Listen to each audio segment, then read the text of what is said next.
Professor, what do you make of this letter? Well, first of all, it still gives Israel 1 month to continue its bombardment in Gaza as well as in Lebanon. And of course, the wording of the letter is stronger than any other time that the United States has announced or put pressure on Israel. But at the same time, it gives plenty of time for Israel to continue the execution of its plans in both Gaza and Lebanon. Does it show you that the Americans don't really understand what's happening to the people of Gaza? Because 350 trucks a day, that's even less than the Gazans were receiving before October the 7th. And now, without any infrastructure, they possibly need 10,000 trucks a day. Nobody really knows. I'm sure that the Americans fully understand what the situation is like, but of course the Biden administration has committed itself to the security of the state of Israel no matter what. I mean, on the one hand, they would like to really put pressure on Israel to reach a ceasefire and of course allow more humanitarian aid to get through to the people of Gaza.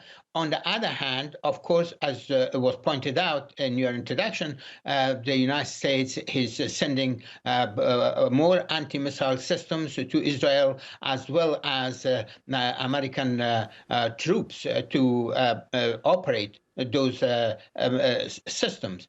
So there is a fundamental contradiction in the whole American approach to handling the crisis in Gaza as well as in Lebanon. Do you think possibly the letter and its wording may be some kind of way that the Americans will be trying to find some sort of legal loophole in case there are any legal investigations once all of this is over? Well, of course, many commentators have said that the United States, by supporting Israel to the extent that it has been considered complicit in some of the alleged war crimes that Israel may have committed in both Gaza and possibly now in Lebanon. And the United States is now trying to do its best to perhaps cover itself for this.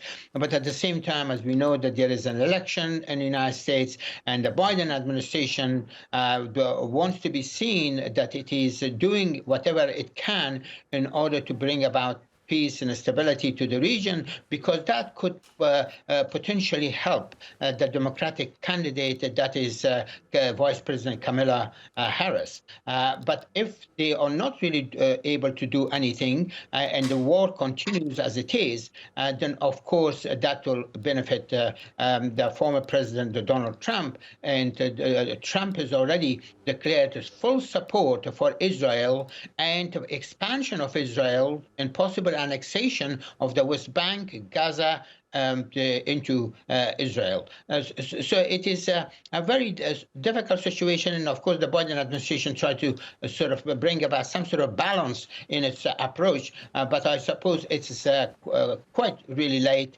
and I will believe it when I see it, that Israel would implement what the United States has demanded. And I think that Israel may well to try to let some more humanitarian aid get through to Gaza, but that is not really going to be a resolution to the fundamental problems that exist, whether it's in relation to Gaza or, for that matter, Lebanon. Professor Amin Saikal, thank you so much indeed, Professor. Appreciate your time. My pleasure.